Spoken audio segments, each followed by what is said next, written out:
자, 일단 출제 경향 한번 보실까요? 모든 지문이 판례에서 나왔고 조문 문제가 없다 되어 있습니다. 저도 이런 경우는 처음 봤습니다. 보통 판례가 조금 더 많이 나오긴 합니다. 조문에 비해서. 조문이라면 우리가 이제 기본 수업할 때 보는 그 이론을 얘기하는 것인데 판례가 조금 더 많이 나오긴 했지만 100% 판례로 나온 적은 없는데 이번에는 100% 판례가 나왔다라는 점. 그 다음 난이도 보시면 대부분 중하 정도이고, 자, 한두 문제가 중상 정도임 되어 있는데, 이거는 사실은, 제가 100% 양보해서 적은 게 중상이라는 표현입니다. 사실은 중상까지도 안 가는데, 너무 제 입장에서 적는가 싶어서 중상이라고 표현을 했을 뿐이고, 이유는 최신 판례이거나 잘 다루지 않던 과거 판례이기 때문이다라고 되어 있는데, 이 한두 문제 그 최신 판례는 우리는 사실은 수업할 때 다 다루었던 판례들입니다. 그래서 그 최신 판례를 공부를 한 사람 입장에서는 중상까지 갈 일이 없죠. 중하예요, 중하. 근데 최신 판례 나는 공부를 안 했어. 그런 사람 입장에서는 이제 조금 어려울 수 있으니까 중상이 될 수도 있다라는 의미에서 표현을 이렇게 했을 뿐입니다. 그래서 따라서 전체적인 난이도는 쉬웠다 이렇게 보시면 되고요. 그 다음 수험 대체 따라서 예전에는 이제 조문도 제법 출제된 데 반해서 이번에는 100% 판례였기 때문에 앞으로도 판례에 좀 더 치중할 필요가 있다라는 것이고 뭐 해서 여러분 공부 방법이 달라질 건 없습니다. 그렇다고 조문 공부 안 하면 안 되는 거잖아요. 이론도 이론대로 해야 되는 것이고 판례도 뭐 지금까지 하던 바대로 쭉 준비하면 되는 것이다. 모든 면에서 우리가 할 수 있는 준비를 다 해두는 것이다. 이렇게 보시면 되겠죠. 뭐 특별히 달라지는 건 없습니다. 자, 문제풀이 넘어가겠습니다. 28번에 자, 불신검문 적절한 것은 자, 1번 경찰관이 불신검문 대상자의 해당 여부를 판단할 때는 번호 붙이죠. 1번, 2번. 1번 불신검문 당시의 구체적 상황, 그 다음 2번 사전에 얻은 정보나 전문 지식, 두 가지 종합 고려죠. 해서 등에 기초해서 대상자인지를 출시적, 객관적, 합리적 기준에 따라 판단해야 되죠. 자, 따라서 불신검문의 적법 요건으로 불신검문 대상자에게 형사소송법상 체포구속에 이를 정도의 혐의 체크하시면 되죠. 범죄 혐의가 있을 필요는 없죠. 왜? 불신검문은 수사가 아니니까요. 수사 전 처분이기 때문에 범죄 혐의 필요로 하지 않는다. 2번 행정경찰 목적의 경찰활동으로 행해지는 경찰관 직무집행법 3조 2항 질문을 위한 동행요구, 이게 바로 불신검문에 수반한 그 동행요구 얘기하는 것이고요. 자, 이것이 형사소송법의 규율을 받는 수사로 이어질 때는 형사소송법 199조 1항, 이게 바로 임의수사 규정입니다. 임의수사 규정이고 200조가 피의자 신문 규정입니다. 어쨌건 수사로 이어지는 경우에는 결국은 임의수사의 성격을 띈다는 것이니까 말 그대로 임의성이 담보가 되어야 된다라는 소리고요. 그래서 우리가 임의성을 담보하기 위한 장치로서 고지할 거 고지했었어야 되는 거죠. 그래서 동행요구, 거부권, 자유대우권 이런 거 제대로 고지했었어야 된다. 그것이 요지인 것이죠. 자, 그 다음 3번 경찰관 직무집행법 3조 4항은 경찰관이 불신 업무를 하고자 할 때 자신의 신분을 표시하는 증표 제시해야 한다고 규정이 되어 있습니다.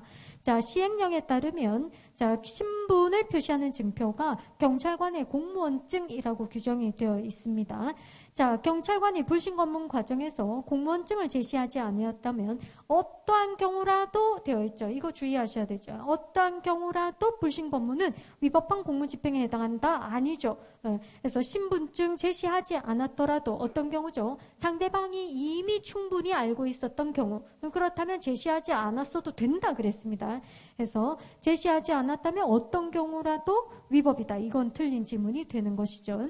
그 다음 4번 경찰관 직무집행법 3조 6항은 불신검문에 관해서 이미 동행한 사람을 6시간 초과하여 경찰관소에 머무르게 할 수 없다고 규정이 되어 있고 6시간 동안 구금하는 것을 허용한다는 의미는 아니라 그랬습니다. 항상 전제는 뭐다? 상대방의 동의, 상대방의 자의가 전제된 상태에서 머무른다 하더라도 6시간을 초과하지 말라는 의미다 했었죠. 그래서 28번 아주 쉬운 문제죠. 그 다음 29번 넘어가서 수사에 관한 설명 중 적절한 것은 자, 1번 누구든지 자기의 얼굴 기타 모습을 함부로 촬영당하지 않을 자유를 가지므로 수사기관이 범죄 수사를 함에 있어 타인의 얼굴 기타 모습을 줄치죠. 영장 없이 촬영했다면 사진 촬영의 성격은 강제 수사라 했고 기본적으로 영장이 있어야 되는 거죠. 자, 그런데 영장 없이 내 사진을 촬영해 가도 되는 경우가 있더라. 예외 케이스 있더라는 거죠. 대표적인 예외가 뭐였습니까? 무인 장비에 의한 제한속도 위반 차량 단속. 일정한 요건을 갖춰주면 그게 가능하더라는 거 아니겠습니까? 그래서 영장 없이 촬영했다면 그 촬영은 여기도 나오죠. 어떠한 경우라도 돼 있지 않습니까? 어떠한 경우라도 허용될 수 없다. 이게 아닌 거죠. 허용되는 예외가 있다라는 거예요. 그 요건이 그거죠. 그 영장 받을 시간적 여유가 없어야 되고 범죄 혐의가 분명해야 되고 그 다음에 또 뭐 있죠? 방법적으로 상당해야 되고 그 다음에 시간적 여유가 없어야 된다. 그게 바로 긴급성이 되죠. 그러한 요건들을 갖춰주면 예외가 허용이 되죠. 자, 그 다음 이번에 음주운전에 대한 수사 과정에서 음주운전 혐의가 있는 운전자에 대해서 도로교통법에 따른 출치조 호흡 측정이 이루어진 경우 과학적이고 중립적인 호흡 측정 수치가 도출되었다 하더라도 그 결과에 오류가 있다고 인정할 만한 객관적이고 합리적 사정이 있는 경우라면 추가로 음주 측정을 할 필요성이 있으므로 경찰관이 이 혐의를 제대로 밝히기 위해서 줄치죠. 혈액 채취에 의한 측정 방법으로 측정하는 거 위법이 아니죠. 자, 규정에 의하면 여러분 저 잠시만 보시고요. 규정에 의하면 혈액 채취의 사유는 뭐다? 혈액 측정 방법으로 넘어갈 때 그 사유는 호흡 측정 결과에 불복할 때인데 우리 판례가 그때뿐만 아니라 어떤 때도 호흡 측정 결과에 명백한 오류가 있을 때도 혈액 측정할 수 있다 했지 않습니까? 바로 그 내용이죠. 자, 위법하다고 할 수 없고, 자, 운전자는 이에 따라야 할 의무가 있다. 여기서 틀렸죠. 혈액 측정 방법은 어떤 경우에건 뭐가 전제돼야 된다? 동의가 전제가 되어야 하는 것입니다. 자, 3번 출치조 위법한 체포 상태에서 마약 투약 혐의를 확인하기 위한 체뇨 요구가 이루어진 경우 자, 위법이 계속 이어지고 있는 것입니다. 자, 체뇨 요구를 위한 위법한 체포와 그에 이은 체뇨 요구는 마약 투약이라는 범죄 행위에 대한 증거 수집을 위하여 연속하여 이루어지는 것이므로 개별적으로 그 적법 여부를 평가하는 것은 적절하지 않고 그 줄치조 1년의 과정을 전체적으로 봐야죠. 전체적으로 보아서 자, 체뇨 요구도 뭐다? 위법이다라고 볼 수밖에 없습니다. 그래서 위법한 체뇨 요구가 있었던 것으로 보아야 한다. 그 다음 4번 경범죄 처벌법 3조 1항 자, 지문 채취 불응 시 처벌 규정 체크하시면 되겠죠. 자, 뭐하고 같은 원리다? 음주 측정 불응죄하고 같은 원리로 보시면 되고 불응했을 때 처벌한다고 해서 이것이 강제 수사를 의미하는 건 아니라 그랬습니다. 심리적 강제에 불과하다 했고요. 그래서 처벌 규정은 영장주의에 따른 강제 처분을 규정한 것이므로 틀렸다 이 말이에요. 강제 처분 아니죠. 자, 수사상 필요에 의하여 수사기관이 직접 강제에 의하여 지문을 채취하려는 경우와 마찬가지로 법관에 의해 발부된 영장이 필요하다. 강제 처분이 아니니까 영장을 요하지 않습니다. 이런 29번도 쉽죠? 자, 그 다음 30번 영장주의 적절하지 않은 것은 1번 수사기관이 갑 주식회사에서 압수수색 영장을 집행하면서 갑 회사에 팩스로 출치죠. 팩스로 영장 사본 송신 영장의 그 정본을 제시해야 되는데 사본을 송신하기만 하고 그 다음 영장 원본을 제시하거나 압수조서와 그 다음 줄취조 압수 목록을 작성해서 교부하지 않았다는 거죠. 두 가지 문제점이 있죠 지금. 그러한 채 피고인의 이메일을 압수한 후 이를 증거로 제출한 사안입니다. 그렇다면 위수증이죠. 위수증. 절차적으로 문제가 있습니다. 자, 위와 같은 방법으로 압수된 이메일은 나오네요. 형사소송법에서 정한 절차를 위반한 것으로서 위수증 증거로 쓸 수가 없습니다. 2번. 자, 법원이 피고에 대하여 구속영장을 발부하기 전에 형사소송법 72조 체크하면 되죠. 72조는 언제 나오느냐 하면 법원이 피고인 구속할 때 구속영장 발부 전 고지죠. 발부 전 고지고 취지는 뭐다? 피고인 권리보다. 자, 따라서 72조에서 규정한 절차를 거치지 아니했다. 그러면 원칙 위법이죠. 고지하지 않고 영장 발부하면 원칙 위법. 자, 그렇더라도 같은 규정에 따른 자, 출치조 절차적 권리가 실질적으로 보장되었다면이에요. 72조 취지 자체가 권리 보호니까 고지하지 않았더라도 권리가 실질적으로 보장되었다면 위 사전 청문 절차를 거치지 않은 것만으로 구속 영장 발부 결정이 위법하다고 볼 것은 아니다. 하자 치유 케이스. 하자 치유. 3번 88조 이것은 피고인 구속 집행 후 고지죠. 집행 후 고지. 피고인을 구속한 때입니다. 자, 즉시 공소사실 요지와 변호인 선임할 수 있음을 알려야 한다고 규정돼 있고 이는 사후, 그러니까 집행 후 청문 절차 규정이고요. 이를 위반한 경우 구속 영장 줄치면 되죠. 구속 영장 효력에 영향을 미치지는 않습니다. 왜냐하면 앞에까지 아무 문제 없었고 뒤에 집행 후 고지 하나 안 했을 뿐이기 때문에. 그 다음 4번 넘어가서요. 자, 217조 2항하고 4항에 위반하여 되어 있는데 이건 결과적으로 뭐냐면 여러분 오늘 수업했잖아요. 영장, 압수수색 검증의 영장주의 예외 2번하고 5번 얘기하는 거예요. 2번하고 5번의 공통점은 뭐냐면 일단 영장 없이 압수한 거 계속 압수하고 싶으면 일정 시간 내에 영장 청구해야 되지 않습니까? 그거 얘기하는 거죠. 자, 위반해서 압수수색 영장을 발부받지 않고도 즉시 반환하지 않은 압수물은 이를 유죄 증거로 사용할 수 없다. 위수증이죠. 위수증. 자, 위수증이니까 피고인이나 변호인이 이를 증거로 함에 증거 동의했다면 유죄 증거로 쓸 수 있다 없다? 없다. 원칙 없습니다. 위수증 증거 동의 대상 아니고요. 증거 동의 대상이 되는 위수증은 예외 3가지 케이스밖에 없습니다. 자, 그 다음 31번 넘어가죠. 자, 현행범 체포에 관한 설명 중 OX. 자, 기억번은 이거는 여러분 형사법 문제 아니고 형법 문제, 형법에서 다루는 판례죠. 형법 책 찾아보니까 있던데 형법에서 이거 다 다루는 판례입니다. 자, 출치조 4인의 현행범 체포. 저것이죠. 성격이 뭐죠? 법령에 의한 행위로서 정당행위죠. 법령에 의한 행위로서 정당행위입니다. 자, 이것이 체포 과정에서 일어날 수 있는 물리적 충돌이 출치조 적정한 한계를 벗어났는지 여부예요. 적정한 한계를 벗어나면 법령에 의한 정당행위로 인정되지 않는 것이죠. 그래서 적정한 한계를 벗어났는지 여부의 판단 기준은 보죠. 그 행위가 소극적 방어 행위인가 적극적 공격 행위인가에 따라 결정되는 게 아니고요. 아니고 정당행위잖아요. 정당행위가 갖추어야 하는 일반적 요건을 갖추었는지 여부에 따라 판단하는 거죠. 형법 정당행위 할 때 나오는 판례입니다. 그러면 정당행위가 갖추어야 하는 일반적 요건은 뭐냐? 첫째, 목적의 정당성. 둘째, 그러니까 수단 방법의 상당성. 셋째, 법익의 균형성. 넷째, 긴급성. 그 다음에 다섯째, 최후의 보충성. 이러한 것들이 뭐다? 정당행위가 갖추어야 하는 기본적인 요건이다. 정당행위의 일반적인 요건이다. 이렇게 보는 거죠. 그래서 이러한 정당행위의 요건을 갖추었느냐 이걸 봐야 되는 거죠. 자, 그 다음 니은입니다. 자, 형사소송법 211조 1항이 현행범인으로 규정한 범죄를 실행하고 난 직후의 사람이라고 함은 범죄의 실행행위를 종료한 직후의 범인이라는 것이 출치조 체포하는 자 입장에서 판단하죠.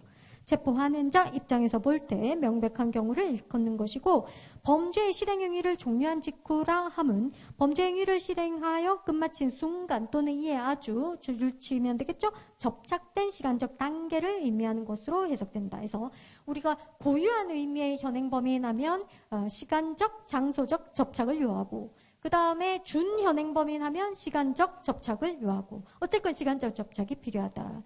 그 다음 디귿. 현행범인은 누구든지 영장 없이 체포할 수 있고 검사 또는 사법경찰관리가 아닌 자 체포되죠. 그 말은 사인 얘기하는 거죠. 아닌 자가 현행범인을 체포할 때는 출치조 즉시죠. 즉시 검사 등에게 인도해야 하죠. 여기서 즉시라는 것은 불필요한 지체를 함이 없이라는 얘기입니다. 필요한 지체는 해도 된다는 거죠. 따라서 이때 인도 시점은 반드시 체포 시점과 시간적으로 밀착돼야 된다. 이거는 틀린 지문이죠. 반드시 밀착 아니고 필요하면 지체해도 된다는 거예요. 그 다음 리을에 이 리을은 그 형사법하고도 관련이 있지만 경찰관 직무집행법 아까 물어보니까 경찰관 직무집행법 경찰학 할 때 한다면서요. 거기서도 나오는 내용이죠. 자, 공장을 점거하여 농성 중이던 조합원들이 경찰과 부식 반입 문제를 협의하거나 기자회견장 촬영을 위해 공장 밖으로 나오자 전투 경찰 대원들은 고착 관리라는 명목으로 그 조합원들을 방패로 에워싸고 이동하지 못하게 한 사안이다라는 거예요. 방패로 에워싸고 이동하지 못하게 한 사안이다. 자, 위 조합원들이 괄호 열겠습니다. 괄호 여세요. 자, 어떠한 범죄 행위를 목전에서 저지르려고 하는 등 긴급한 사정이 있는 경우 괄호 닫고 이러한 경우가 줄치죠. 아니라면이라고 전제 달았습니다. 아니라면 위 전투경찰 대원들의 행위는 형사소송법상 동그라미 하죠. 체포예요. 체포. 무슨 체포? 31번 문제 자체가 현행범 체포에 관한 OX잖아요. 현행범 체포라는 거예요. 그 말은 현행범 체포가 적법하려면 그 요건과 절차를 제대로 갖췄어야 된다는 소리인 것이고, 이 판례의 그 후속 내용이 뭐냐면, 여러분 기억나실 텐데 판례하신 사람들은 현행범 체포를 했는데 사정고지를 안 한 거예요. 사정고지 없이 현행범 체포하고 항의를 받고 나서 3, 40분 뒤에 사정고지 한 거예요. 그러면 그 현행범 체포는 적법이에요? 위법이에요? 위법이에요. 바로 그 판례예요. 자, 일단 현행범 체포고 그것이 적법이냐 위법이냐를 판단해야 된다는 소리예요. 자, 그 다음 한 가지 부연 설명을 하면 괄호를 보시면 괄호에 어떠한 범죄 행위를 목전 동그라미 하시죠. 어떠한 범죄 행위를 목전에서 저지르려고 하는 등 긴급 체크하시면 되죠. 긴급한 사정이 있는 경우라면, 지금은 그 경우가 아니라 했으니까 체포를 했는데, 만약에 그 경우라면 이때는 적으세요. 이건 경찰관 직무집행법 6조에 해당하는 내용이에요. 6조에. 이때는 어떻게 하느냐 적으세요. 범죄 예방을 위해서 그 필요한 경고를 하고 행위를 제지할 수 있다. 행위를 제지할 수 있다예요. 다시 한번 괄호 볼게요. 어떠한 범죄 행위를 목전에서 저지르려고 하는 등 긴급한 사정이 있다라는 거예요. 이때는 범죄 예방해야 될 거 아닙니까? 그래서 범죄 예방을 위해서 필요한 경고하고 행위를 제지할 수 있다. 자, 그러면 그때 그 행위를 제지한 수사기관들의 처분의 성격은 뭐냐? 적으세요. 경찰 행정상 즉시 강제예요. 경찰 행정상 즉시 강제예요. 자, 다시 얘기해서 뭐가 아니다? 수사가 아니라는 소리예요. 수사가 아니에요. 그래서 경찰학에서도 다루는 내용이다라는 점. 자, 그 다음 32번 넘어가겠습니다. 접견교통권 적절하지 않은 것은? 자, 1번. 변호인의 접견교통의 상대방인 신체 구속을 당한 사람이 변호인을 줄치죠. 자신의 범죄 행위에 공범으로 가담시키려고 했다. 이것도 많이 다루는 판례죠. 자, 이러한 등의 사정만으로 변호인의 신체 구속을 당한 사람과의 접견교통을 금지하는 것은 정당화되지 않습니다. 자, 다시 한번 변호인을 자신의 범죄 행위에 공범으로 가담시키려고 했다는 사정만 가지고 접견교통 금지하는 거 정당하지 않다. 자, 2번 형사소송법 34조죠. 자, 그렇다면 변호인 또는 변호인이 되려는 자의 접견교통권 얘기하는 것이고, 이러한 자는 신체 구속을 당한 피고인 또는 피의자와 접견하고 서류 물건 수수할 수 있고 일사로 하여금 진료하게 할 수 있습니다. 자, 이때 변호인이 되려는 의사를 표시한 자가 줄치죠. 객관적으로 변호인이 될 가능성이 있다고 인정이 된다는 거예요. 변호인이 되려는 자인데 객관적으로 봐도 이 안은 변호인이 되려는 자가 맞다라는 소리죠. 그렇다면 신체 구속을 당한 피고인 또는 피의자와 접견하지 못하도록 제한해서는 안 된다라는 점. 그 다음 3번. 자, 변호인의 구속된 피고인 피의자와의 접견교통권입니다. 이것은 피고인 또는 피의자가 자신이 가지는 변호인과의 접견교통권과는 성질을 달리하는 것으로 달리하지 않습니다. 내가 너를 접견하고 너가 나를 접견하는 건 표리관계라 했고요. 뗄래야 뗄 수 없는 관계라 그랬습니다. 달리하지 않는다. 그래서 달리하는 것으로서 헌법상 보장된 권리라고 할 수 없다가 아니고 둘 다 뭐다? 헌법상 보장된 기본권이라 그랬지 않습니까? 그래서 자, 수사기관의 처분 등에 의하여 이를 제한할 수 없지요? 없고 반드시 법령에 의해서만 제한할 수 있죠? 그래서 뒤에 나온 질문도 다 틀렸다라는 거예요. 그래서 현행법상 제한하는 규정은 없지만 권리 그 자체는 국가안보나 뭐 질서유지 공공복리를 위해서 필요하면 제한할 수 있고 제한의 방법은 법령이다 그랬습니다. 법령. 그 다음 4번. 자, 변호인의 조력을 받을 권리를 보장하는 목적은 피의자 또는 피고인의 방어권 행사를 보장하기 위함이죠. 자, 따라서 변호인의 조력을 받을 기회가 충분히 보장되었다고 인정할 수 있는 경우에는 돼 있어요. 충분히 보장되었다는 거예요. 미결 수용자 또는 변호인이 원하는 특정 시점에 접견이 이루어지지 못했다 하더라도 그것만 가지고 곧바로 변호인 조력을 받을 권리가 침해되었다고 단정할 수는 없다. 그러니까 내가 원하는 시점에 접견이 안 됐다고 무조건 접견 교통 침해가 아니고 그로 인하여 어떤 내 방어권 행사에 불이익이 초래되면 방어권의 침해가 있으면 그때는 이제 그 접견교통권에 대한 침해로 볼 수가 있는 것이죠. 자, 33번 넘어갑니다.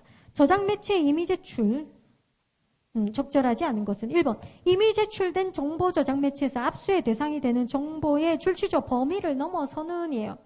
이미 제출의 동기가 된 그 범죄의 범위를 넘어서는니까 무관정보란 소리예요. 결국은 무관 정보에 대해서 수사기관이 출처적 영장 없이 압수수색하여 취득한 증거는 위수증이죠. 위수증이니까 증거 동의하였다면 위법성이 치유된다. 아니죠. 원칙 증거 동의 대상이 아니다. 그 다음 3번. 자, 제3자 체크할게요. 제3자가 그 다음 출처적 피의자 소유. 피의자 소유 관리에 속하는 정보 저장 매체를 영장에 의하지 않고 자 이미 제출 동그라미 소유자는 누구다? 피의자다. 근데 이미 제출한 자는 누구다? 제3자다. 제3자가 소지자 내지 보관자가 되면 이미 제출 얼마든지 가능하지 않습니까? 그 케이스이고 자 이때 특별한 사정이 없는 한 피의자 체크할게요. 피의자에게도 참여권 보장해야 되고요. 압수한 정자정보 목록 교부도 해야 돼요. 해서 피의자의 절차적 권리를 보장하기 위한 적절한 조치가 이루어져야 한다라는 거죠. 자, 지금 케이스 잠시만 한번 볼게요. 피의자 소유인데 이 소유자인 피의자가 이미 제출한 게 아니고 케이스가 약간 다르죠. 자, 제3자가 뭐 소지 내지 보관하고 있는 경우 피의자 소유의 휴대전화를 이미 제출할 수 있단 말입니다. 이미 제출했다. 그러면 피압수자는 제3자죠. 제3자. 맞죠? 이미 제출해서 압수를 당한 자는 제3자예요. 자, 그런데 이때 소유자인 피의자는 실질적 피압수자다. 실질적으로 압수를 당한 자는 피의자다 이 말이에요. 피의자다. 따라서 이 양자 모두에게 그러니까 제3자 그다음 소유자인 피의자 모두에게 당사자 참여권 보장해야 되고요. 참여권 보장해야 되고 나아가서 절차적으로 압수물 목록도 교부해야 된다 이 말이에요. 양자 모두에게. 되겠죠? 자, 그다음 3번은 피의자가 자기 소유 휴대전화를 이미 제출했다는 거예요. 피의자가 제출했어요. 소유자로서. 자, 클라우드 등 제3자가 관리하는 원격지에 저장되어 있는 전자정보를 수사기관에게 제출한다는 의사로 수사기관에 클라우드 등에 접속하기 위한 자신의 아이디와 비밀번호까지 이미 제공했다는 거예요. 휴대전화 이미 제출하면서 아이디 비번까지 다 제공했다는 거죠. 자, 이런 경우 위 클라우드 등에 저장된 전자정보를 그러니까 클라우드 속에 있는 전자정보를 이미 제출한 걸로 봐야 된다는 거죠. 왜? 접속하기 위한 아이디 비번 다 이미 제공했기 때문에. 자, 그 다음 4번. 현행범 체포 현장 줄치면 되겠네요. 체포 현장이니까 영장주의 압수수색 검증 오늘 수업했습니다. 영장주의 예외 2번입니다. 영장주의 예외 2번. 이나 또는 범죄 현장이죠. 줄치고 범죄 현장이면 영장주의 예외 4번이다. 이렇게 보시면 되죠. 자, 체포 현장이나 범죄 현장에서도 소지자 등이 줄치죠. 이미 제출하는 저장 매체. 이미 제출은 영장주의 예외 6번입니다. 영장주의 예외 6번. 지금 그러니까 그 영장주의 예외 케이스가 하나만 사유가 하나만 걸리는 게 아니고 지금 중첩되는 거죠. 예외 2번 내지 4번에다가 더하기 6번이 중첩된다는 거예요. 예외 사유가. 이때는 자 6번이 우선입니다. 6번이 우선입니다. 이미 이제 그러니까 영치가 우선이라는 소리예요. 영치가. 그러면 6번 적용하면 영장이 필요하다, 필요 없다? 필요 없다는 소리가 되는 거죠. 그래서 임의로 제출하는 저장 매체는 자, 영장 없이 압수하는 것이 허용된다라는 점. 그 다음 34번. 자, 증명의 대상과 방법 적절하지 않은 것은 자, 형법 6조 단서 나오네요. 형법 6조가 뭐냐 하면 그거죠. 외국인이 외국에서 대한민국 내지 대한민국 국민에 대한 법익을 침해했을 때 우리 법 적용할 수 있다. 이게 6조고 단서에는 뭐라 되냐면 여기 지문에 나오죠. 행위지 법률에 의해서 범죄를 구성하지 않을 때는 그러하지 아니하다. 예외 규정이 있지 않습니까? 그렇다면 지금 지문에 6조 단서에 따라 행위지 법률에 의해서 범죄를 구성하는가 여부는 누가 법원의 직권조사 사항이 아니고 이것은 그 갑에 대해서 우리 법 적용되는 케이스니까 처벌해 주세요, 유죄 판결해 주세요라고 기소하는 누가 검사가 증명해야죠. 검사가 증명해야 되고 이 행위지 법률이라는 게 결국 외국법 얘기하는 거죠. 그렇다면 증명의 방법은 엄격한 증명입니다. 엄격한 증명. 그래서 법원의 직권조사상이므로 증명의 대상이 될 수 없다가 아니고 검사가 엄격한 증명해야 되는 대상이죠. 그 다음 2번 넘어가서 자, 출입국 사범 사건 나오면 즉시 고발입니다. 즉시 고발. 자, 지방 출입국 외국인 관서의 장애 적법한 출취조 고발이 있었는지 여부 이것은 즉시 고발 사건에서 고발은 소송 조건이에요. 따라서 소송 조건 부합 여부를 얘기하는 거죠. 자, 문제된 경우 이것은 법원 동그라미 법원의 직권조사 사항입니다. 소송 조건 부합 여부는 법원의 직권조사 사항이다. 자, 그 다음 질문할게요. 소송 조건 부합 여부의 그 증명의 방법이 뭐죠? 자유로운 증명이죠. 자유로운 증명은 어떻게 하는 거죠? 자유로운 증명은 증거 능력이 있어야 돼요, 없어야 돼요? 증거 능력이 없어도 되고, 그 다음 적법한 증거 조사를 받아야 돼요, 안 받아도 돼요? 증거조사를 안 받은 그러한 증거를 가지고 증명해도 되는 거. 이게 자유로운 증명이지 않습니까? 이걸 알고 보시면 되죠. 그래서 자, 고발이 있었는지 여부가 문제되는 경우 법원은 그 다음 괄호 열죠. 괄호 열고 증거조사 방법이나 증거 능력 제한을 받지 않고 괄호 닫죠. 괄호 닫죠. 이게 바로 이 얘기죠. 증거 능력 없어도 되고 적법한 증거조사 안 받았어도 된다 이 소리예요. 자, 그러한 제한을 받지 않고 재반 사정을 종합하여 적당하다고 인정되는 방법에 의해서 나오죠. 자유로운 증명으로 고발 유무를 판단하면 된다 이 말이에요. 자, 그 다음 3번. 공동정범에 있어서 공모 체크하죠. 공모 관계를 인정하기 위해서는 범죄 사실의 일부니까 엄격한 증명의 대상입니다. 자, 그 다음 피고인이 범죄의 줄치조 주관적 요소 줄치고요. 요소인 공모관계를 부인하는 경우에 사물의 성질상 이와 상당한 관련성이 있는 줄치조 간접사실 또는 정황사실 같은 말을 증명하는 방법으로 이를 증명할 수밖에 없다 되어 있습니다. 이거는 지금 공모에 대해서 나와 있지만 공모뿐만 아니라 모든 주관적 요소에 공통적으로 적용되는 겁니다. 고의부터 시작해서 자, 주관적 요소라는 건 눈에 안 보이는 거잖아요. 그러면 직접적 증명을 하기가 어렵다 이 말이에요. 그래서 주관적 요소의 경우에는 간접사실을 증명하는 방법으로 증명할 수밖에 없다라는 거죠. 그 다음 4번. 자, 313조 1항 단서의 특신상태는 입니다. 특신상태. 결국 증거능력 인정 요건 중 하나인 것이고요. 자, 이것은 누가 증명한다? 증거로 쓰겠다고 제출하는 자가 증명하는 것이죠. 그래서 이 경우는 뭐 일단 검사가 되어 있습니다. 검사가 그 존재에 대해서, 그러니까 특신상태에 갖췄다는 존재에 대해서 구체적으로 주장 입증해야 하는 것이고 이는 소송상의 사실에 관한 것이므로 엄격한 증명을 요하지 않고 자, 증거능력 인정 요건이니까 자유로운 증명하면 되죠. 자유로운 증명하면 됩니다. 자, 35번 넘어가서 위수증 배제 법칙 옳은 것은 자, 기억 사기죄 증거인 줄치조 업무일지 나오면 무슨 판례에 머리 딱 돌려야 되죠. 자, 피고인의 사생활 영역과 관계된 자유로운 인격권의 발현물이라고 볼 수 없고 업무일지니까 말 그대로 객관적 사실을 기재한 거지 않습니까? 그 다음 피고인을 형사소추하기 위해서는 이 사건 업무일지가 자, 줄치조 반드시 필요한 증거고 자, 증거라 하더라도 그것이 제3자에 의해서 절지된 것으로서 피해자 측이 이를 수사기관에 제출하기 위해서 대가를 지급했다라는 겁니다. 자, 그렇다면 위 업무일지는 위법 수집 증거로서 증거로 사용할 수 없다가 아니고, 이거 위수증 아니에요. 아니고, 이거는 피해자 측이 대가 지급하고 손에 넣은 증거지 않습니까? 결국 사인 수집 증거예요. 사인 수집 증거를 증거로 쓰고 말고의 판단 기준은 뭐다? 공익과 사익의 비교 형량. 공익 우선이죠. 왜냐하면 반드시 필요한 증거라 했지 않습니까? 공익 우선. 증거 능력이 인정이 되는 겁니다. 그 다음, 니은하고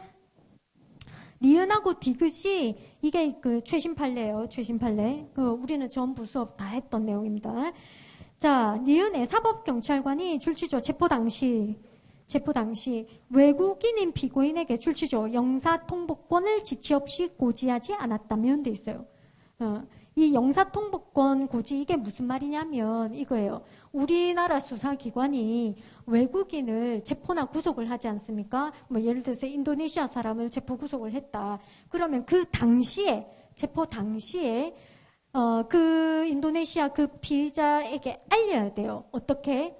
당신 나라의 영사기관에게 당신이 체포 구속되었음을 알리도록 통보하도록 우리에게 요청할 수 있다라고 알려줘야 된다 이 말이에요.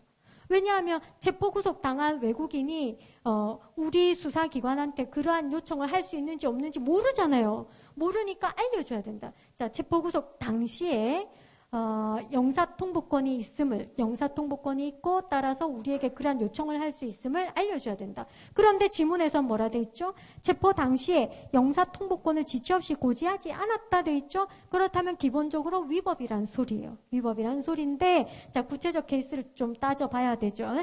자, 이어서 피고인에게 영사조력이 가능한지 여부나 그 다음 줄칠게요. 실질적 불이익이 있는지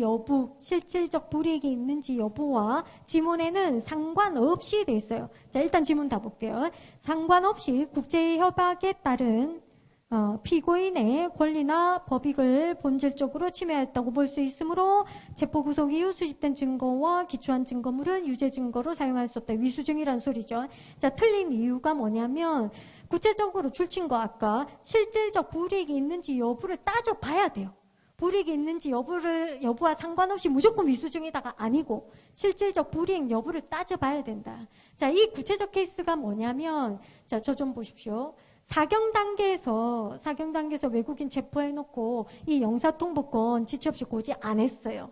근데 자, 검찰 단계에 넘어가서 이 영사통보권 요구할 수 있음을 피의자가 알았어요. 알았는데도 요구를 안 했어요. 그 말은 사경 단계에서 고지해서 알았다 하더라도 요구했을 거다 안 했을 거다? 안 했을 가능성이 높다는 거죠. 그렇다면 자, 우리가 사경이 체포 당시에 영사통보권을 지체 없이 고지하지 않았더라도 실질적 불이익이 있었다 없었다? 없었다. 따라서 적법이라는 소리예요.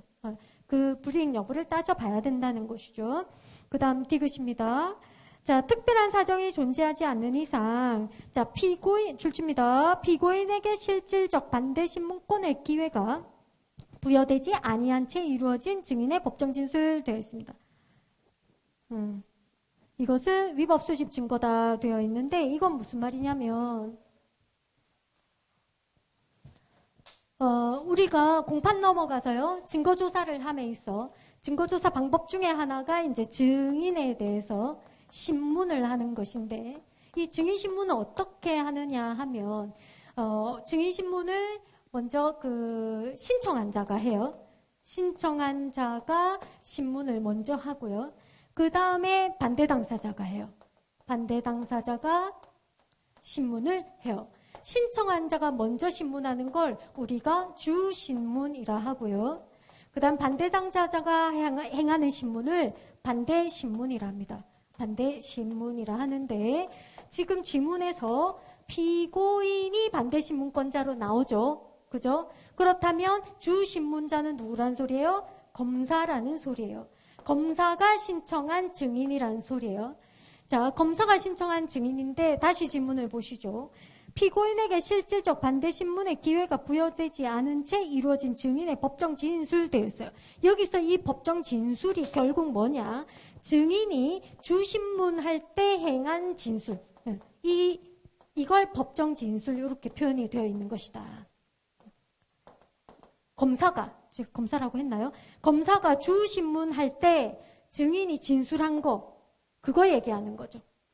주신문, 검사의 주신문에 대해서는 진술, 증언을 했는데 피고인 반대 신문권은 보장이 실질적으로 보장이 안 됐다 이 소리인 거죠. 이건 결과적으로 뭐다? 위법 수집 증거다 이 말. 위법 수집 증거다. 당연히 여러분 생각해 보세요. 검사가 신청한 증인이니까 피고인이 사람 죽인 거 맞습니다. 이 얘기 해줄 사람을 검사가 신청했지 않겠습니까? 근데 그렇다면 그 증인에 대해서 당연히 피고인도 반대 신문을 했었어야 맞잖아요. 근데 실질적으로 그 반대 신문이 보장이 안 된 경우이니까 검사 주 신문에 대한 증인의 진술, 법정 진술은 위법 수집 증거이다라는 거죠. 자, 이어서 볼게요. 그러나 피고인의 줄치조 책문권 포기로 하자 치유될 수 있다. 하자 치유될 수 있다라는 것이 판례 입장이고, 이 경우 피고인의 책문권 포기 의사는 체크하죠. 명시적이어야 합니다. 명시적이어야. 문제 삼지 않겠다 이 소리예요. 그러한 의사표시가 명시적으로 있으면 하자는 치유된다. 자, 그 다음 리을입니다. 검사 줄치고 공소제기 후 줄치면 되죠. 자, 공소제기 후면 강제처분 권한은 법원선으로 넘어가는 겁니다. 자, 그런데 검사가 공소제기 후에 수소법원이 아니라 지방법원 판사에게 청구해서 발부받은 영장으로 압수수색하면 그것은 위법 수집 증거다. 위법 수집 증거다. 공소제기 후니까 강제처분 권한이 법원선으로 넘어간다. 그 다음 36번 가겠습니다. 자백의 증거능력, 그 다음 증명력 OX입니다. 기억번. 이 기억번 진짜 어이없는데 오늘 몇 차례 어떤 학생들 와가지고 얘기하던데, 이거 보세요. 피고인이 범행을 자인하는 것을 들었다는 줄치조 피고인 아닌 자의 진술 내용이에요. 피고인 아닌 자의 진술 내용.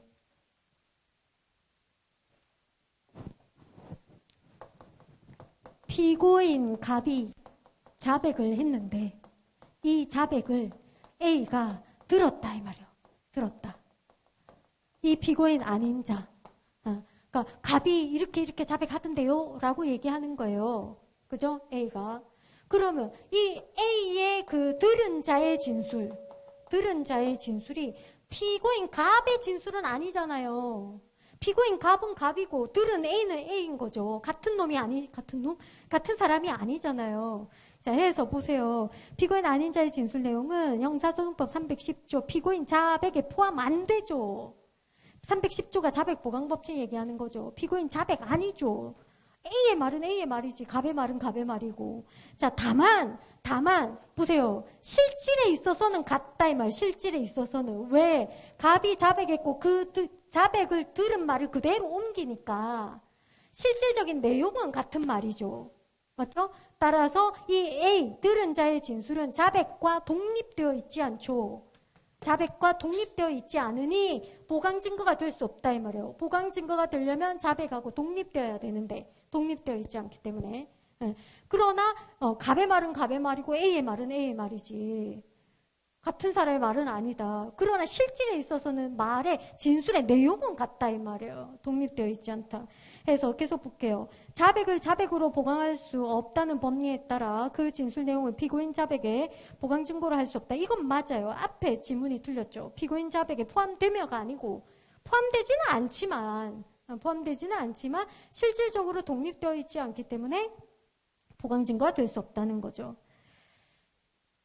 그 다음 니은에 자, 일정한 증거가 발견되면 줄치조 피의자가 약속했어요. 자백하겠다고. 우리 약속에 의한 자백이 임의성이 없다 할 때 그 약속은 누가 하는 거다? 수사기관이 하는 거지. 지금은 피의자의 약속이니까 구조가 다르다 했습니다. 해서 검사의 강요나 위계에 의하여 이루어졌다던가 또는 불기소나 경한죄의 소추 등 이익과 교환 조건으로 인정되지 않는다면이죠. 자, 위와 같은 자백의 약속하에 실제 자백이 이루어졌다 하더라도 임의성이 없는 자백으로 증거 능력이 부정된다고 할 수는 없다. 그 다음 디귿 줄치조 상습범이에요. 상습범. 보관일체 상습범 케이스. 자, 보강 증거 개별적으로 필요하죠. 개별적으로 필요합니다. 그래서 갑이 상습절도 1월달 절도, 2월달, 3월달 절도 각각 자백했을 때 각각 1월달, 2월달, 3월달 자백에 대해서 개별적으로 보강 증거 다 필요하다라는 얘기죠. 그래서 지문에서는 개별적으로 보강 증거를 필요로 하는 것이 아니다 했으니까 틀린 지문이고요. 그 다음 리을입니다. 자백에 대한 보강 증거는 범죄 사실의 전부 또는 중요 부분을 인정할 수 있는 정도가 되지 않더라도 피고인의 자백이 가공적인 것이 아니라 출치조 진실한 것임을 인정할 수 있는 정도만 되면 되죠. 이걸 우리가 진실성 담보설이라고 하지 않습니까? 자, 뿐만 아니라 출치조 직접 증거가 아닌 간접 증거, 정황 증거도 보강 증거가 될 수 있다. 이게 바로 보강 증거의 자격 요건 중에 하나가 자백과 직접적 관련성뿐만 아니라 간접적 관련성의 경우도 보강 증거가 될 수 있다 했지 않습니까? 바로 그 내용이죠. 자, 그 다음 37번 전문 증거. 전문 증거가 여러분 좀 어렵게 여길 수 있는 파트인데 시험은 이번에는 좀 쉽게 나온 것 같습니다. 자, 1번. 1심에서 피고인에 대하여 무죄 판결이 선고되어 검사가 항소한 후에 수사기관이 항소심 공판기일에 증인으로 신청하여 신문할 수 있는 사람을 특별한 사정 없이 미리 체크하시면 되겠죠? 자, 미리 진술조서 케이스입니다. 미리 수사기관의 소환해서 작성한 진술조서는 자, 위수증이죠. 공판중심주의 위반입니다. 위수증이죠. 자, 그러나 피고인이 체크하시죠? 증거로 할 수 있음에 동의하지 않는 한 증거 능력이 없다. 이 말은 증거 동의 대상이 된다라는 소리예요. 자, 위수증 중에 증거 동의 대상이 되는 예외는 3가지고 그 중에 하나가 바로 미리 진술조서 케이스다라는 거죠. 자, 그 다음 이어서 위 참고인이 법정의 증인으로 출석해서 위 진술조서에 자, 진술조서가 이게 참고인에 대한 진술조서니까 312조 4항 케이스가 되는 거고요. 증거능력 인정 요건이 진정성립, 반대신문 기회, 그 다음에 특신상태 이런 것들이 있죠. 그래서 위 진술조서에 진정성립을 인정하고 피고인 측에 반대신문 기회가 부여된다면 예외적으로 증거능력이 인정된다. 아니죠. 아니죠. 왜냐하면 얘는 이미 절차의 적법성에서 탈락, 위수증이기 때문에 뒤에 플러스 알파 요건을 100번 갖춰도 소용이 없다라는 거. 자, 다만 아까도 얘기했지만 증거로 쓰기 위한 방법 유일하게 증거동의하면 그때는 증거능력이 부여가 된다. 자, 2번 넘어가서 피고인의 진술을 피고인 아닌 자가 녹음했다는 거예요. 피고인 진술을 피고인 아닌 자가 받아 적은 거하고 같은 거죠. 그렇다면 결국은 피고인 진술 기재서. 피고인 진술 기재서. 피고인의 진술을 다른 사인이 받아 적었다 이 말인 거죠. 그러면 313조 1항의 단서죠. 1항의 단서. 우리 수업 시간에 정리하는 내용대로 하면 4번 케이스죠. 4번 케이스. 증거능력 인정 요건이 뭡니까? 작성자가 진정성립 인정하고 and 특신 상태 갖추면 되죠. 이 공식 외우고 있으면 그대로 적용하면 되죠. 해서 자, 녹음한 경우 피고인이 해당 녹음 테이프를 증거로 할 수 있음에 동의하지 않는 이상 자, 녹음 테이프에 녹음된 피고인의 진술 내용을 증거로 사용하기 위해서는 나오네요. 313조 1항 단서에 따라 자, 공판 준비 또는 공판기일에 진술자 아니지 않습니까? 작성자인 피고인 아니고 피고인 아닌 자 작성자인 피고인 아닌 자 진술에 의하여 녹음 테이프에 녹음된 진술 내용이 자신이 진술한 대로 녹음된 것임이 증명되고 그 다음 나아가 그 진술이 특신 상태 갖추면 되죠. 그 다음 3번 넘어가서 자, 피고인 아닌 자가 수사 과정에서 진술서 체크하면 되네요. 진술서. 피고인 아닌 자고 수사 과정에 진술서면 몇 조 몇 항입니까? 312조 5항에 의해서 몇 항이 준용되죠? 4항이 준용되는 거죠. 진술서니까 5항이고 피고인 아닌 자니까 4항이 준용되고 자 작성하였지만 수사기관이 그에 대한 출치조 조사 과정을 기록하지 아니했다. 이게 바로 전체 수사 과정에 대한 기록이 없다라는 소리고 그러면 위법이죠. 위법입니다. 따라서 자 형사소송법에서 정한 절차를 위반한 경우이고요. 유죄 증거로 쓸 수가 없습니다. 위수증입니다. 위수증. 자, 그 다음 4번 넘어와서 316조 2항입니다. 316조 2항이니까 전문 진술이죠. 전문 진술. 316조 2항이면 피고인 아닌 자의 진술을 피고인 아닌 자가 법원에 전달하는 경우이고요. 여기서 뭘 묻고 있습니까? 증거능력 인정 요건 다 알아야 되네요. 그렇다면 첫 번째 전문 진술을 증거로 써야 하는 필요성 갖추어야 되고요. 그 다음 두 번째 특신 상태 갖추어야 되죠. 자, 볼게요. 자, 피고인 아닌 자의 공판 준비 또는 공판기일에서의 진술이 피고인 아닌 타인의 진술을 내용으로 하는 것인데 번호 붙이죠. 1번 원 진술자가 사망, 질병, 기타 사유로 진술할 수 없고 이게 바로 필요성이죠. 필요성. 그 다음 2번 진술이 특히 신빙할 수 있는 상태, 특신 상태. 자, 갖추면 증거로 할 수 있습니다. 자, 여기에서 말하는 피고인 아닌 자라 함은 자, 증거로 쓰임을 당하는 당의 피고인을 뺀 모든 자가 피고인 아닌 자예요. 따라서 공동 피고인이나 공범 다 포함이죠. 다 포함. 우리 지금 이 전문 진술이 증거로 쓰일 자가 갑이라, 당의 피고인이 갑이라 치면 갑 이외 모든 자는 전부 피고인 아닌 자예요. 그래서 공범, 공동 피고인 전부 포함한 제3자를 의미한다. 자, 그 다음 38번입니다. 314조 증거능력 인정요건 적절하지 않은 것은 자, 1번 314조의 특신상태 증명 동그라미 하면 되겠죠. 자, 증명은 참고인 진술 또는 조서 작성이 특히 신빙할 수 있는 상태에서 행해졌음에 대한 개연성이 있는 정도의 증명으로 족하고 틀렸죠. 증명의 정도는 뭐다? 줄치죠. 법관으로 하여금 합리적 의심의 여지를 배제할 정도. 이게 바로 증명의 정도다. 그 정도에 이르러야 합니다. 그 다음 2번 자, 314조의 특신 상태 하고요. 그 다음 줄 치세요. 316조 2항의 특신 상태 똑같습니다. 똑같습니다. 다르지 않습니다. 그래서 해석이 그대로 적용이 됩니다. 그 다음 3번 넘어가서 형사소송법 314조에서 말하는 원진술자가 진술을 할 수 없는 때 이게 바로 보충의 필요성 얘기하는 거죠. 자, 사망, 질병 등 명시적으로 열거된 사유 외에도 원진술자가 공판정에서 진술을 한 경우라도 증인신문 당시 일정한 사항에 관해서 줄치조 기억나지 않는다. 기억나지 않는다는 취지로 진술하여 줄치조 진술 일부 재현 불가능한 경우도 보충의 필요성이 인정된다 그랬습니다. 이 경우가 그거죠. 유아 케이스, 아주 어린애 케이스, 기억을 못하는 그 케이스, 여기에 해당됩니다. 보충의 필요성. 자, 그 다음 4번. 자, 수사기관에서 진술한 참고인이 법정에서 줄치조 증언 거부 케이스. 자, 보충의 필요성이 인정되는지 따져봐야 되죠. 자, 증언을 거부해서 피고인이 반대 신문을 하지 못한 경우에 자, 정당하게 증언 거부권을 행사한 것이 아니라도 괄호 열입니다. 괄호 열고 자, 피고인이 증인의 증언 거부 상황을 초래했다는 등의 특별한 사정이 없는 한 괄호 닫으면 되죠. 자, 증인이 증언을 거부했는데 피고인 책임이 없다라는 거예요. 그러면 피고인한테 증거로 못 쓴다는 소리고 결국은 보충의 필요성이 인정 안 된다는 소리예요. 인정되지 않습니다. 그래서 314조 보충의 필요성에 해당하지 않는다라는 거. 이거는 이제 우리가 문제를 꼬아서 낼 때 반대로도 내지 않습니까? 반대 해석하면 자, 증언 거부했고 그게 피고인이 증인의 증언 거부 상황을 초래했다며 그때는 보충의 필요성이 인정이 되는 거예요. 네, 그런 식으로 문제가 나올 때도 있죠. 자, 그 다음 39번 증거 동의 적절하지 않은 거. 자, 1번의 증거 동의는 자, 전문 증거 금지의 원칙, 전문 증거 배제 원칙에 대한 예외 맞죠? 예외 규정 311조부터 316조, 그 다음 318조 증거 동의까지 예외 규정입니다. 자, 본질 취지 증거 동의의 본질은 뭐다? 자, 줄치죠? 반대신문권 포기죠. 반대신문권 포기. 나 반대신문 안 할게. 증거로 써도 좋아. 이거죠. 그래서 포기하겠다는 피고인의 의사표시에 의해서 서류 물건의 증거 능력을 부여하는 규정이다. 자, 2번 약식명령에 불복해서 정식재판을 청구한 피고인이 줄치죠. 정식재판 절차 1심의 2회 불출정. 그러면 이건 골석재판 사유예요. 다시 여기서 피고인 출석 없이 재판할 수 있는 사유다.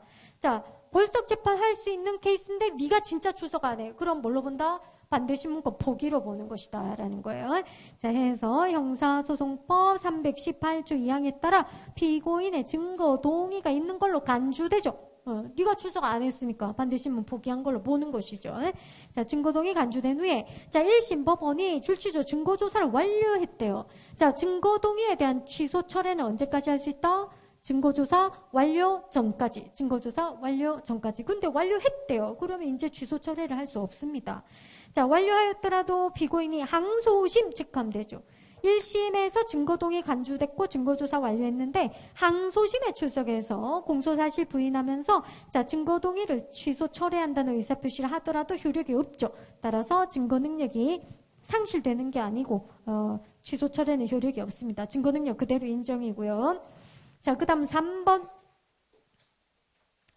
자, 피고인이 출석한 공판기일에 증거로 함에 부동의한다는 의견 진술을 했어요. 피고인이 명시적으로 의견 진술했어요. 증거 부동의, 동의 안 해라는 거죠.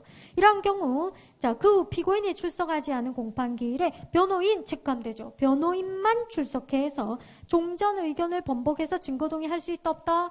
없습니다. 변호인의 증거 동의는 피고인의 명시적 의사에 반할 수 없습니다. 명시적 의사에 반할 수 없습니다. 따라서 특별한 사정이 없는 한 효력이 없습니다. 자, 그 다음 4번. 필요적 변호 사건이라 하여도 변호인 꼭 있어야 된다는 거죠. 피고인이 재판 거부 의사를 표시하고 재판장 허가 없이 퇴정했고 변호인마저 동조해서 퇴정했다. 이건 결국 뭐다? 내 방어권 포기, 내 변호권 포기한다는 소리니까 이 또한 그 증거동의 간주 케이스죠. 그래서 피고인과 변호인이 출석하지 않은 상태에서 증거조사를 할 수밖에 없는 경우 이때도 마찬가지 피고인의 진위와 관계없이 증거동의 간주됩니다. 자, 마지막 40번입니다. 사례 적절한 것은 이건 40번 가면 항상 형법하고 형소법 이런 게 섞여서 나오죠.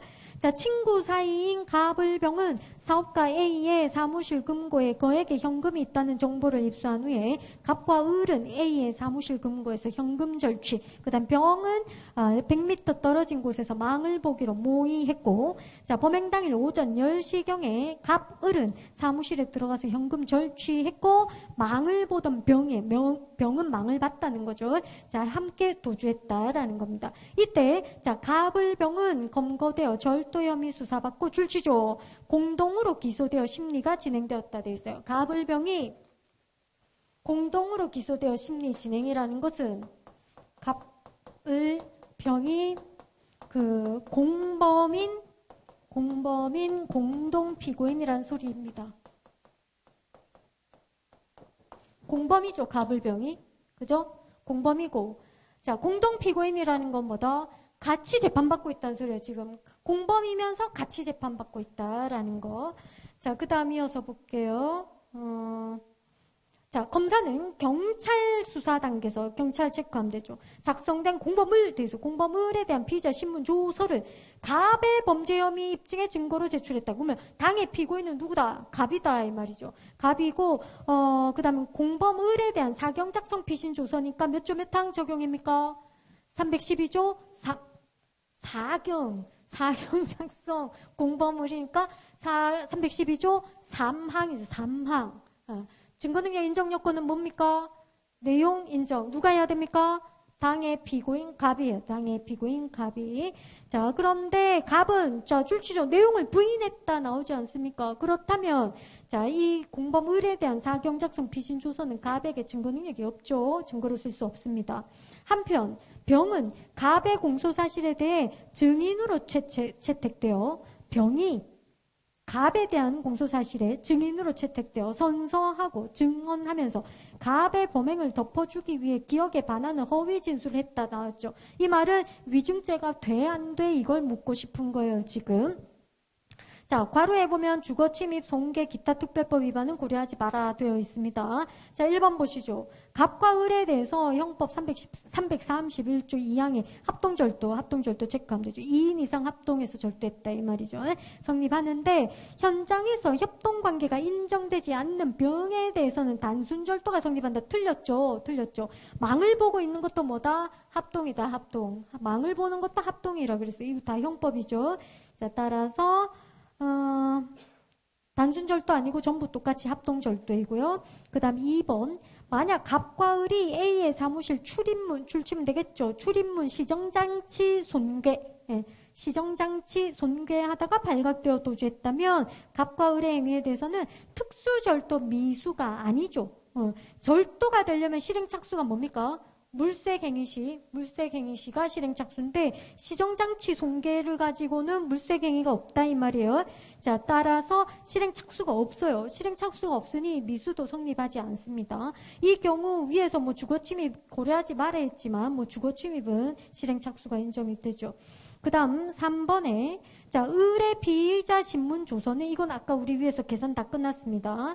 자, 사경 작성의 그 공범을에 대한 피신조서니까요. 갑이 내용 인정해야 되는데 내용 인정 안 한다 그랬죠.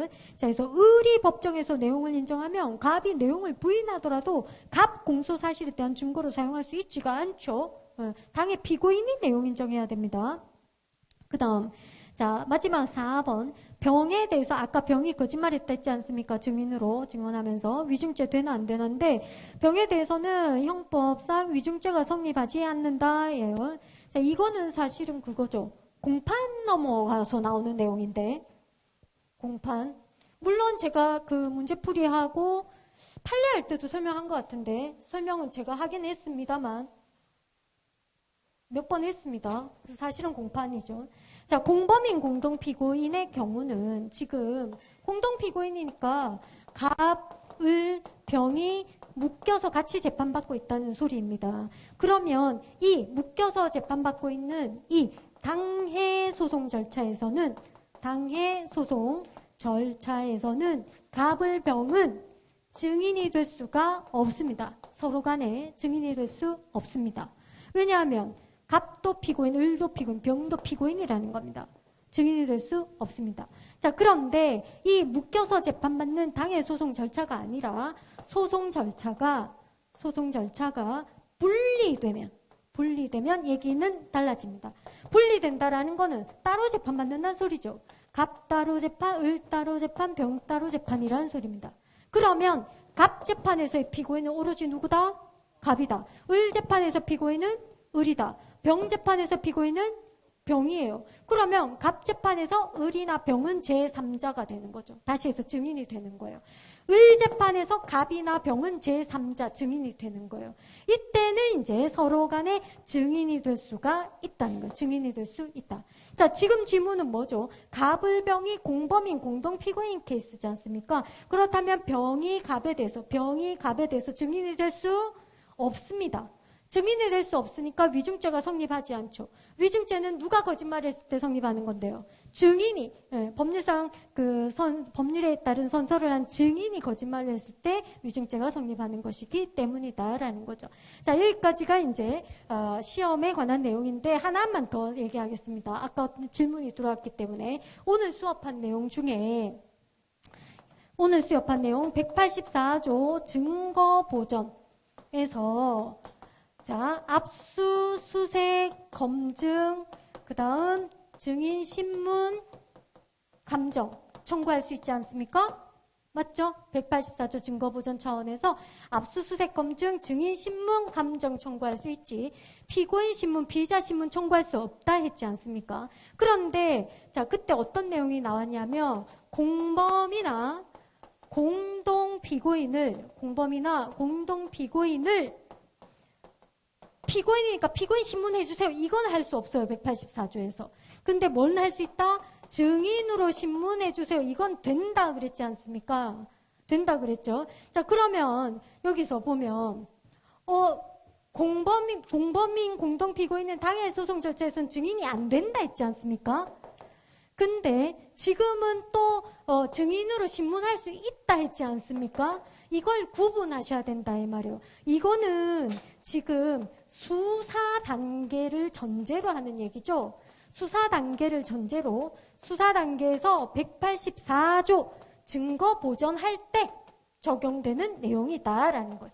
수사 단계에서 184조 증거 보전할 때는 공범이나 공동피고인을 증인으로 신문해 달라가 된다는 거예요. 그러나 앞에서 얘기한 내용은 이건 뭐다? 공판이죠, 공판.